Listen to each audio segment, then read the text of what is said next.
The sledgehammer felt heavier than Marcus expected. As he stood at the edge of his own backyard pool, the HOA's certified letter crumpled in his fist. Behind him, Karen's shrill voice cut through the morning air. "I'm calling the police." But Marcus had already made his choice. The first swing shattered more than just concretite, shattered everything he thought he knew about his neighbors, his community, and the lengths people would go to destroy each other. What started as a simple property dispute was about to become a war that would tear apart Willowbrook Estates forever. And by the time the sirens wailed down Maple Street, Marcus would discover that some battles can't be won. They can only. The morning sun cast long shadows across the manicured lawns of Willowbrook Estates as Marcus Thompson stood in his kitchen, staring at the certified letter that had arrived 3 days ago. His coffee had gone cold, but he couldn't bring himself to move. The words on the official HOA letterhead seemed to blur together, but one phrase stood out in bold, underlined text: "Immediate removal required." "They can't be serious," he muttered. Reading the letter for the dozenth time, pool does not comply with current association guidelines. Safety hazard, property values, ... 30 days to remove or face legal action. The pool had been there when he bought the house 18 months ago. Hell, it was one of the reasons he'd chosen this particular property. After years of apartment living, the idea of having his own backyard oasis had seemed like a dream come true now. Apparently, it was someone else's nightmare. Marcus crumpled the letter and tossed it toward the trash can, missing by several inches. Through the sliding glass door, he could see the offending pool, a modest above-ground structure, maybe 12 feet in diameter, surrounded by a small deck he'd built himself. Nothing fancy, nothing that screamed eyesore or property hazard. Just a simple pool where he'd spent countless summer evenings, where his nephew Tyler had learned to swim last July, where he'd finally found some peace after the divorce. Doorbell rang, sharp and insistent. Marcus glanced at the clock. 7:30 a.m. Who the hell rang doorbells at 7:30 on a Saturday morning? He opened the front door to find Karen Whitmore standing on his porch, her perfectly coiffed blonde hair catching the morning light. She wore a crisp white blouse and navy slacks, as if she were heading to a board meeting instead of harassing neighbors on a weekend morning. Her smile was as sharp as broken glass. "Marcus, I hope I'm not disturbing you." Her voice carried that particular tone of false sweetness that meant trouble. "I wanted to personally follow up on the association's letter regarding your pool situation." "Good morning, Karen." Marcus kept his voice neutral, though his grip tightened on the door handle. "It's early for a house call, don't you think?" "Oh, merely bird gets the worm," she laughed, but it sounded more like a bark. "I was just concerned because the 30-day notice period is almost up, and I haven't seen any contractors or removal equipment. The association is very serious about compliance deadlines." Marcus stepped out onto the porch, closing the door behind him. "Karen, I've lived here for over a year. The pool was already installed when I bought the house. How exactly does it suddenly not comply with association guidelines?" Karen's smile never wavered, but something cold flickered in her pale blue eyes. "Well, you see, the association recently updated our safety standards. That pool of yours, it's what we call a legacy non-compliance issue. Just because it was there before doesn't mean it gets grandfathered in." Legacy non-compliance. Marcus couldn't keep the incredulity out of his voice. "Karen, you're talking about a pool, not a nuclear reactor. It has a fence, a safety cover, proper filtration. It's above ground," Karen interrupted, her voice suddenly sharp. "Above-ground pools are explicitly prohibited in the updated covenant. Section 4.7, subsection B. I can email you a copy if you'd like to review it again." "When exactly were these updated covenants voted on?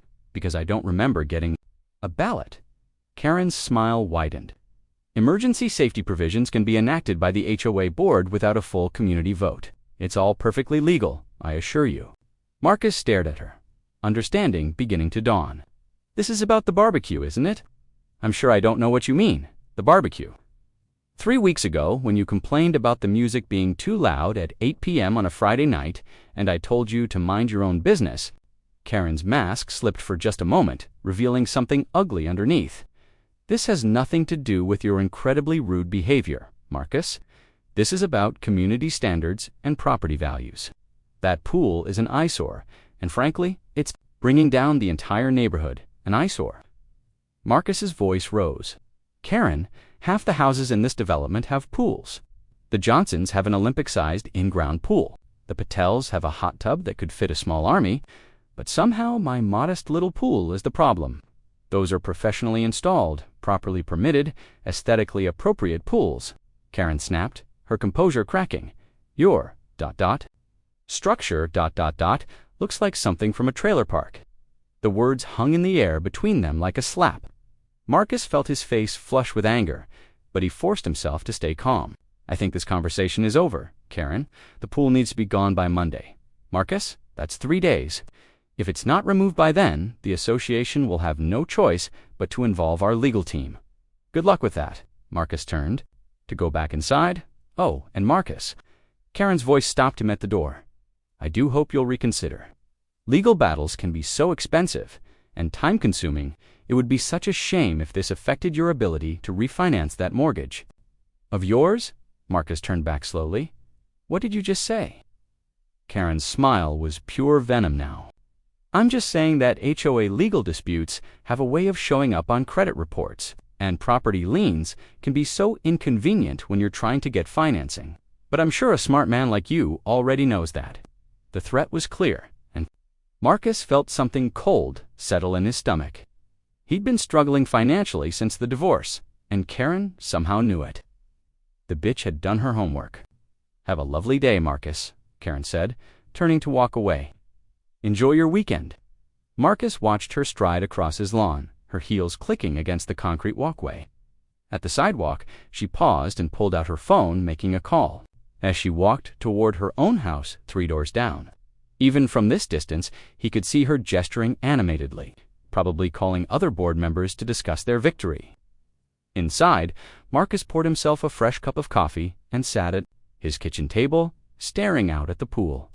The morning sun had climbed higher, and the water sparkled invitingly. In a few hours, the temperature would hit the mid-80s, perfect pool weather.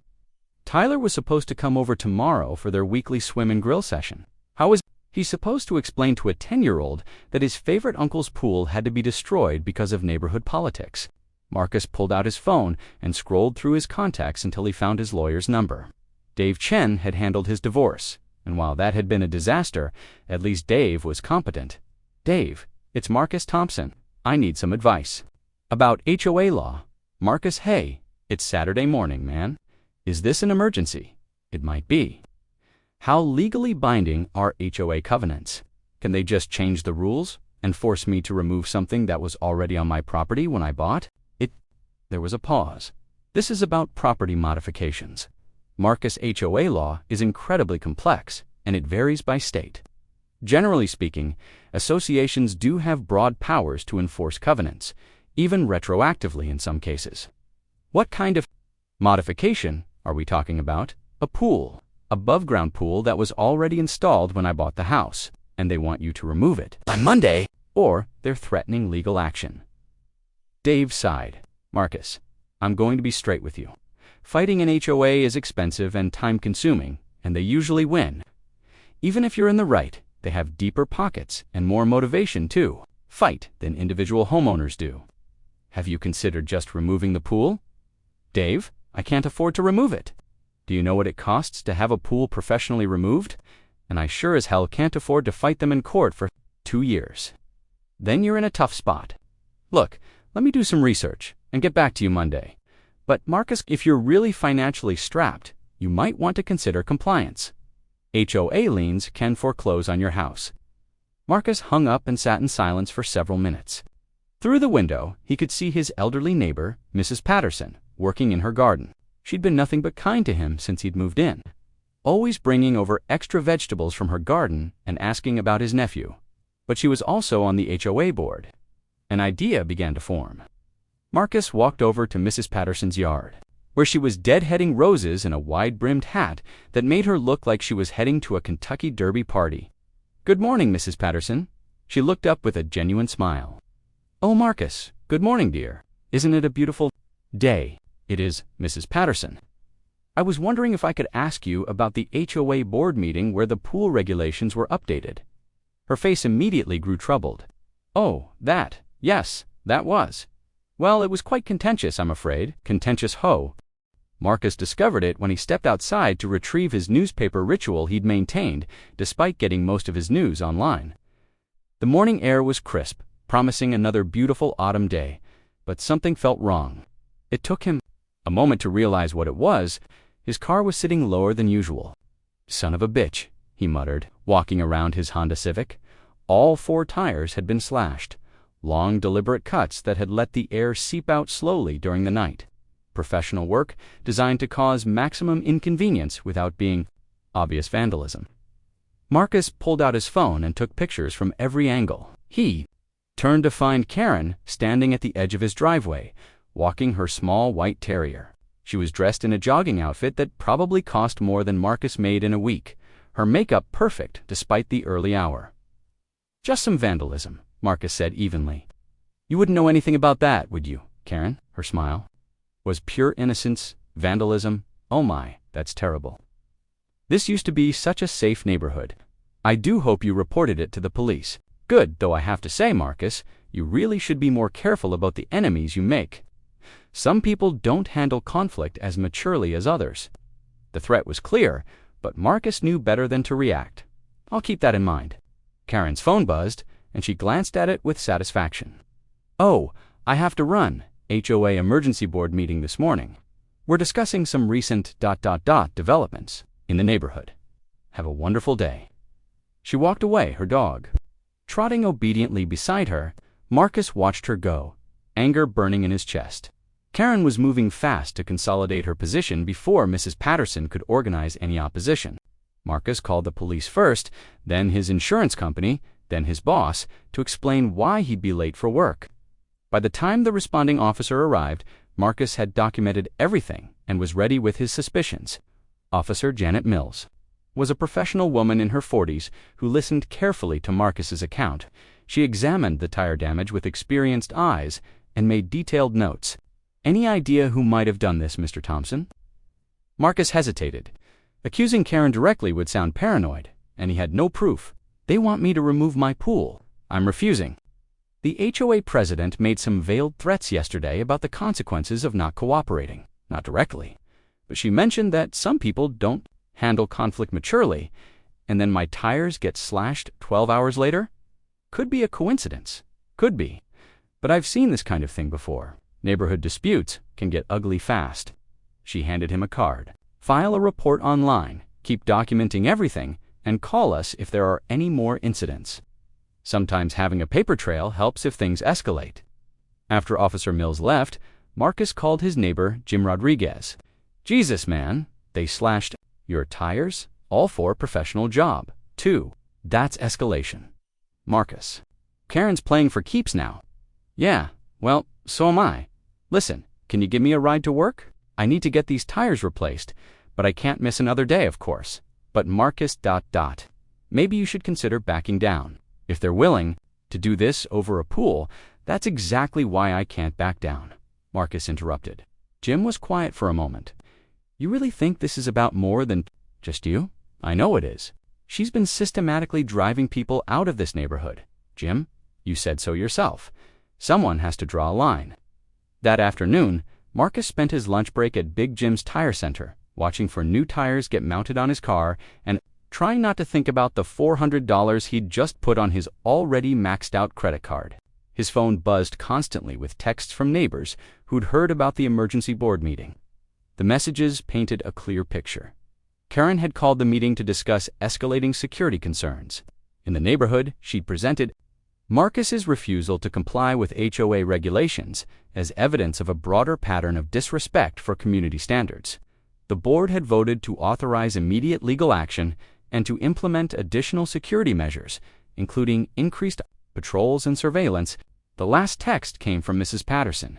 "She's trying to paint you as a threat to the community. We need to talk. Can you come by tonight?" Marcus arrived at Mrs. Patterson's house at 7 o'clock sharp, carrying a bottle of wine and a heavy heart. She answered the door, looking older than her 73 years, the stress of the day etched in the lines around her eyes. "Oh, Marcus, thank you for coming. And you didn't need to bring wine, dear. After the day I've had, I figured we both might need it." Mrs. Patterson's living room was a museum of decades of marriage and motherhood family, photos covering every Surface: handmade Afghans draped over comfortable furniture, the lingering scent of homemade cookies. It was the kind of home Marcus had grown up dreaming of having someday. "I heard about your tires," Mrs. Patterson said, settling into her favorite armchair. "That's just terrible." The timing was certainly interesting. "Marcus, I need to tell you what happened at the board meeting today. It was quite something." Mrs. Patterson proceeded to describe a meeting that sounded more like a political rally than a homeowners discussion. Karen had dominated the proceedings, presenting a narrative in which Marcus's pool rebellion was just the beginning of a broader breakdown in community standards. She had charts, Marcus's charts showing property values in neighborhoods with and without strict HOA enforcement. She talked about precedent and slippery slopes and the importance of strong leadership during challenging times. Did anyone push back? Bob Mueller tried to ask about the insurance documentation you mentioned, but Karen shut him down. She said that questioning board decisions in front of outsiders would undermine community stability. Outsiders. She invited several non-board members to the meeting, hand-picked supporters from what I could tell. When Bob pressed the issue, they all started talking about the importance of unity and supporting elected leadership. Marcus felt his stomach sink. She's building a coalition. It gets worse. She proposed new enforcement mechanisms, increased fines for violations, mandatory inspections, and something she called community oversight committees.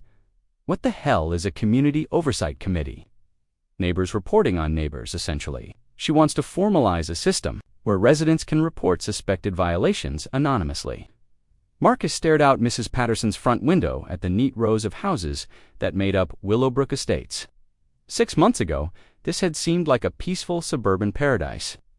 Now, it was starting to feel like East Germany.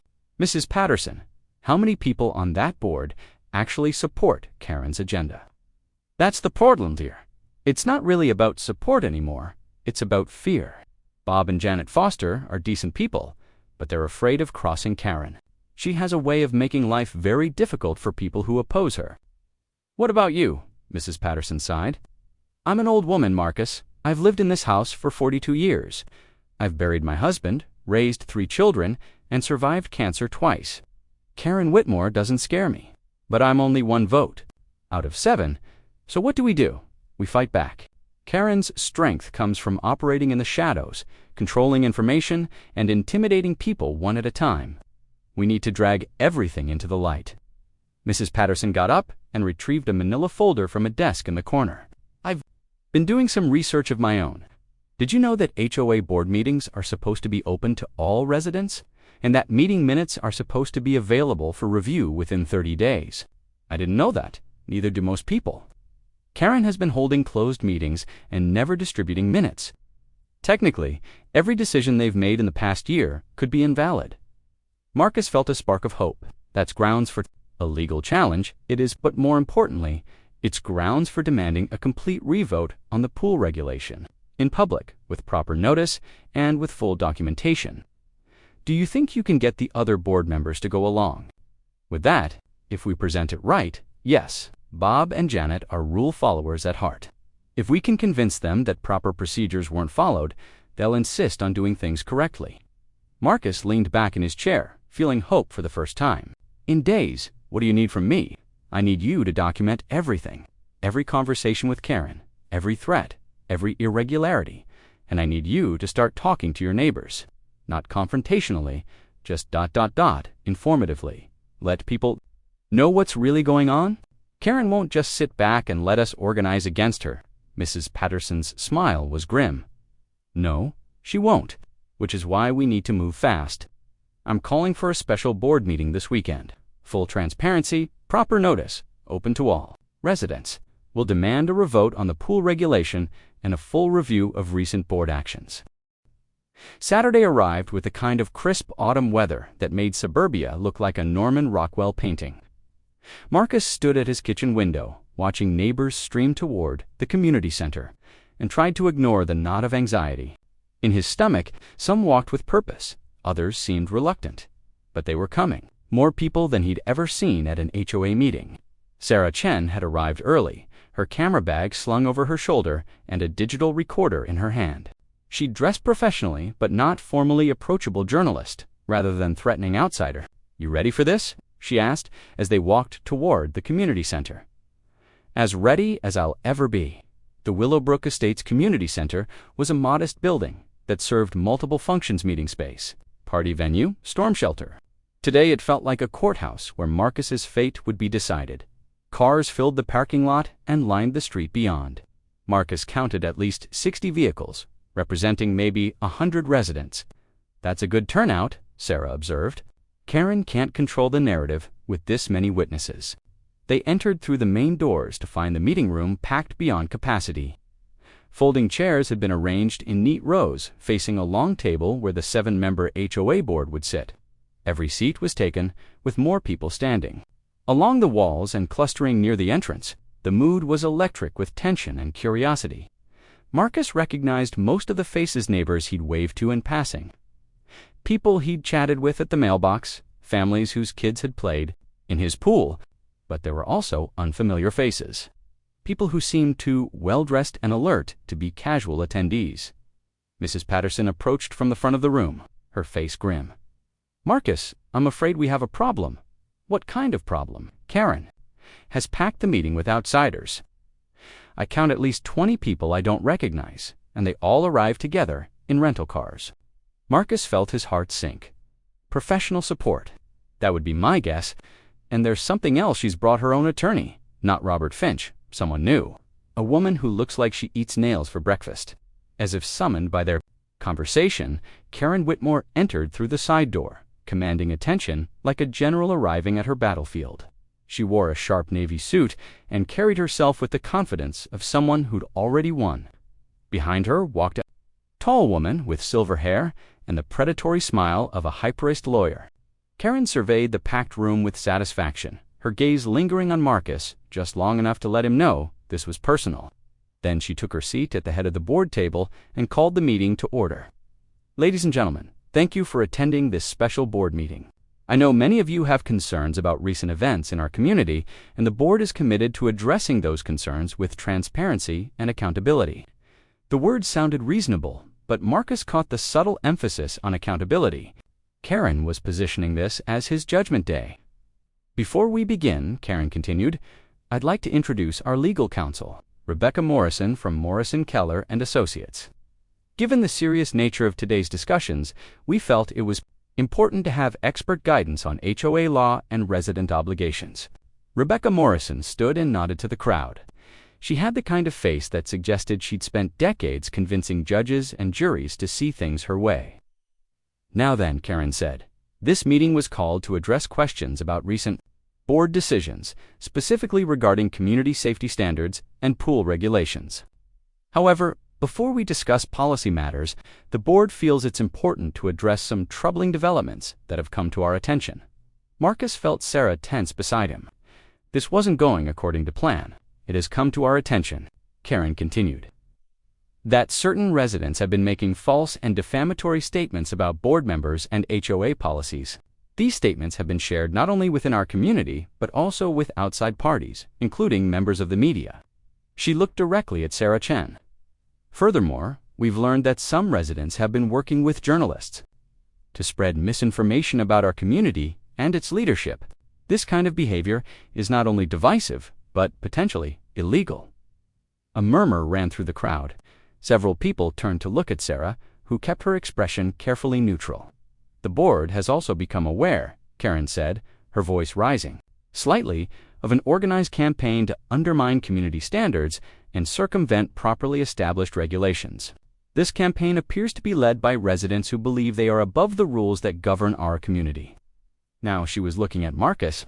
"Let me be very clear. The Willowbrook Estates HOA will not tolerate harassment, intimidation, or attempts to subvert legitimate authority.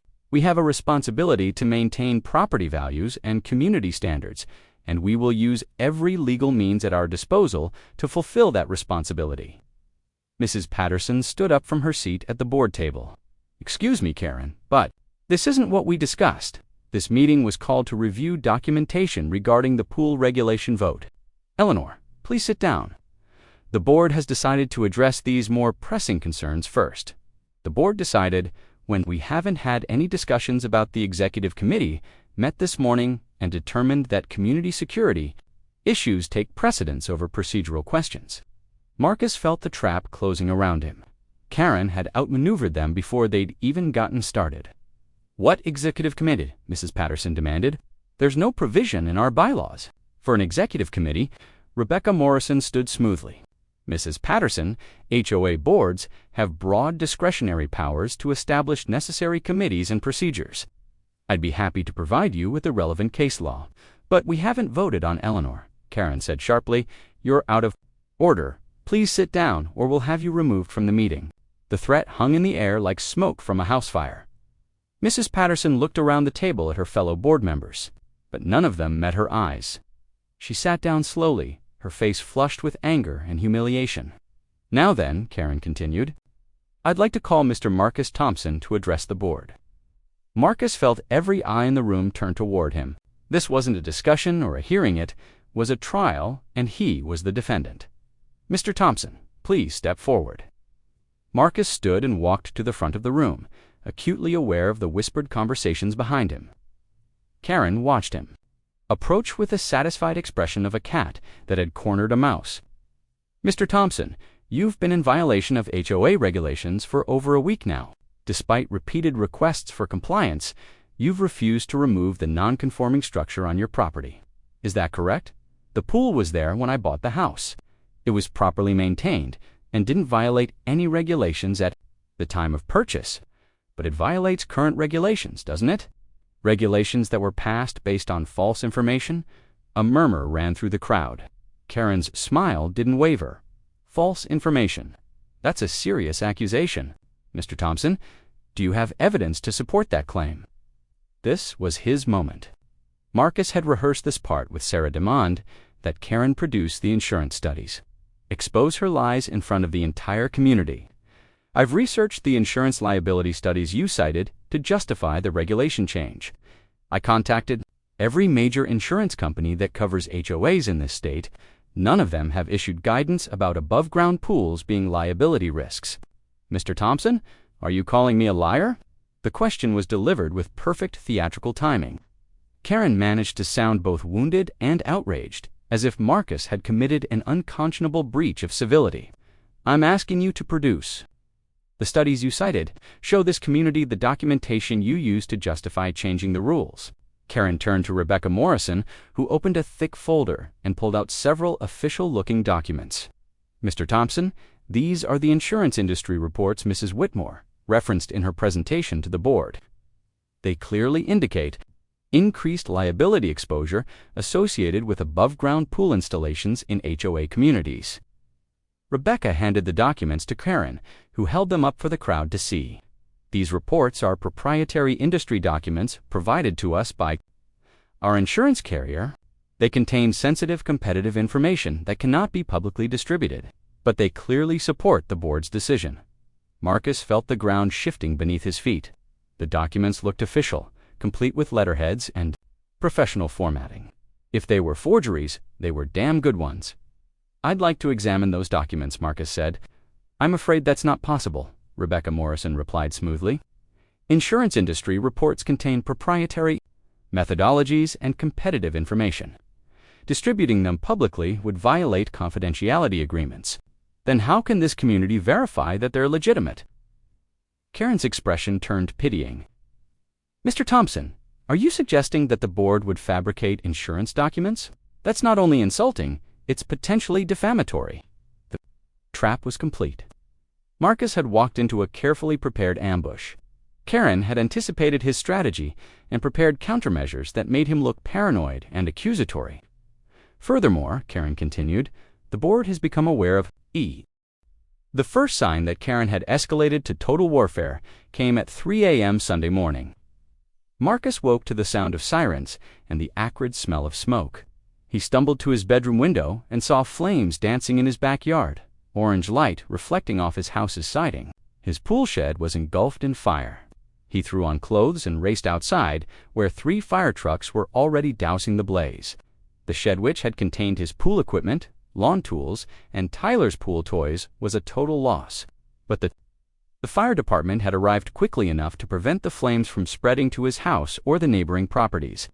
Fire Captain Rodriguez, no relation to his neighbor, Jim approached as Marcus stood watching the smoldering remains. "Mr. Thompson, I'm Captain Rodriguez. The fire's contained, but we'll need to investigate the cause. Any idea what might have started this?"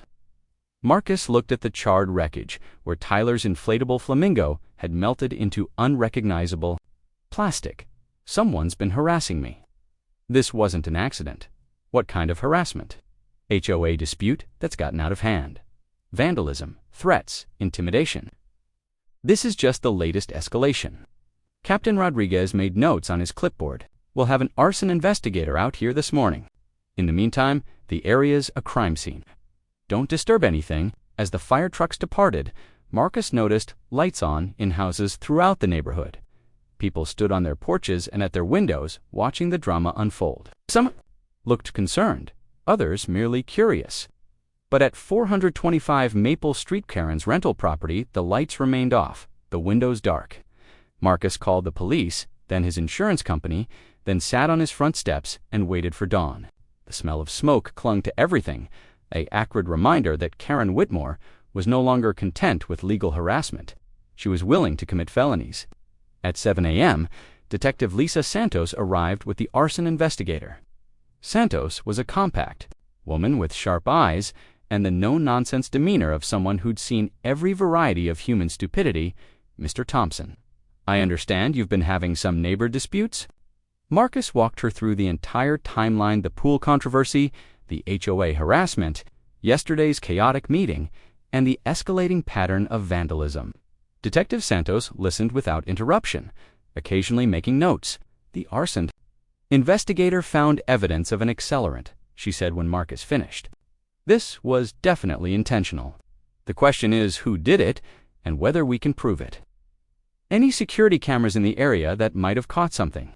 We're canvassing now, but most residential cameras don't cover neighboring properties, and whoever did this probably knew that." The arson investigator, a lean man named Patterson, approached with a handful of evidence bags. "Definitely arson," he confirmed. Gasoline poured around the base of the structure and ignited with what looks like a standard barbecue lighter, professional enough to ensure complete destruction, amateur enough to leave evidence. "What kind of evidence?" Marcus asked. "Footprints. In the soft ground behind your shed, size 10 or 11 work boots, distinctive tread pattern. If we find the boots, we can match them." Detective Santos closed her notebook. "Mr. Thompson, I'm going to be straight with you. This is serious arson, is a felony, and whoever did this escalated way beyond property disputes. But proving who did it is going to be challenging without witnesses or video evidence. What about questioning Karen Whitmore? We'll talk to her, but if she's smart, she'll have an alibi. More likely, if she's behind this, she hired someone else to do the actual work." After the investigators left, Marcus surveyed the damage in daylight. The shed was a blackened shell, the pool equipment destroyed, the wooden decking scorched and warped. His insurance would cover rebuilding, but the process would take weeks and require a substantial deductible he couldn't afford. More troubling was the message. Karen was willing to commit serious crimes to drive him out. If she'd escalate to arson, what would she do next? The answer came that afternoon. Marcus was on his laptop, researching security camera systems he couldn't afford, when his doorbell rang. He opened it to find a young woman in a business suit holding a thick manila envelope. "Marcus Thompson." "Yes, you've been served." The envelope contained a temporary restraining order filed by Karen Whitmore, claiming that Marcus had threatened her safety and engaged in stalking behavior. The order prohibited him from coming within 500 feet of Karen's property, attending meetings, or contacting any board members. The attached affidavit was a masterpiece of creative fiction. According to Karen's sworn statement, Marcus had made threatening phone calls, photographed her house at all hours, and made verbal threats of violence during yesterday's meeting. James Crawford, the security guard, had provided a supporting affidavit claiming to have witnessed Marcus's escalating pattern of aggressive behavior. The restraining order hearing was scheduled for Tuesday morning tomorrow. Marcus called Dave Chen immediately. "Dave, they've hit me with a restraining order. I need you in court tomorrow, Marcus. I told you I'm not an HOA specialist. You need someone who handles this kind of litigation. I can't afford a specialist. Dave, they burned down my pool. Shed last night. This is way beyond HOA law now. There was a long pause. Jesus, Marcus, are you serious? Dead serious. The fire department confirmed it was arson. They're trying to terrorize me into giving up. Okay. Email me the restraining ordered documents. I'll represent you at the hearing, but Marcus... If they're willing to commit arson, you need to consider whether this fight is worth your life. Marcus spent the evening preparing for court, gathering documentation of Karen's harassment and the timeline of escalation, but he knew the truth restraining order hearings were typically he said, I said affairs, and Karen had professional legal representation, while he had an overworked divorce attorney who was doing him a favor. Tuesday morning's hearing took place in a courthouse that smelled of floor wax and broken dreams. Judge Margaret Foster, no relation to board member Janet Foster, was a stern woman in her 60s who'd probably heard 10,000 variations of neighbor disputes. Rebecca Morrison presented Karen's case with clinical precision. She painted Marcus as an unstable individual who'd become increasingly erratic after being asked to comply with simple community standards. The photographs of his house that James Crawford had taken were presented as evidence of Marcus's obsessive surveillance of Karen's property. Your Honor, Morrison said, Mr. Thompson's behavior has escalated from verbal harassment to stalking, to explicit threats of violence. Mrs. Whitmore fears for her safety and the safety of her family. Karen took the stand and delivered a performance worthy of a daytime soap opera. She described feeling terrorized in her own home, afraid to check her mail or work in her garden. Her voice trembled convincingly as she recounted Marcus's threatening behavior at the board meeting. He pointed at me and screamed that I was destroying the neighborhood, she testified. The rage in his voice, I genuinely feared he might become violent. When it was Marcus's turn, Dave Chen did his best with limited preparation time. He established the timeline of HOA harassment and introduced evidence of the vandalism Marcus had suffered, but without corroborating witnesses or documentation of Karen's lies about the insurance studies, it sounded like sour grapes from a disgruntled homeowner. Your Honor, Dave argued, Mr. Thompson is the victim here, not the aggressor.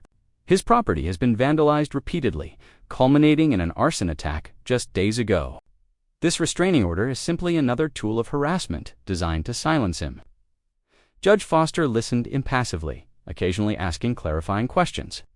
When both sides had presented their cases, she retired to her chambers for 20 minutes that felt like 20 hours. After reviewing the evidence and testimony, Judge Foster announced upon her return, I find that Mrs. Whitmore has demonstrated sufficient cause for concern about her safety. The temporary restraining order is hereby made permanent for a period of 1 year. Marcus felt the gavel blow like a physical strike. The restraining order would effectively bar him from fighting the HOA through normal channels. He couldn't attend meetings, couldn't approach board members, couldn't even drive past Karen's house without risking arrest. However, Judge Foster continued, I'm troubled by some of the allegations raised by Mr. Thompson regarding property damage and potential HOA harassment. I'm recommending that the District Attorney's Office review this matter for possible criminal charges related to the arson and any other alleged crimes. It was a small victory, but Marcus knew it would take months for any criminal investigation to produce results. In the meantime, Karen had effectively neutered his ability to fight back. Outside the courthouse, Dave Chen pulled Marcus aside. That could have been worse, he said. At least the judge seemed skeptical of some of their claims. Dave, they just made it illegal for me to defend myself. How is that not worse? Because you're still free, you still own your house, and you still have legal options. But Marcus, you need to seriously consider whether continuing this fight is worth it. These people are playing for keeps. Marcus drove home in a daze, the weight of the restraining order feeling like a physical burden. Karen had systematically eliminated his ability to challenge her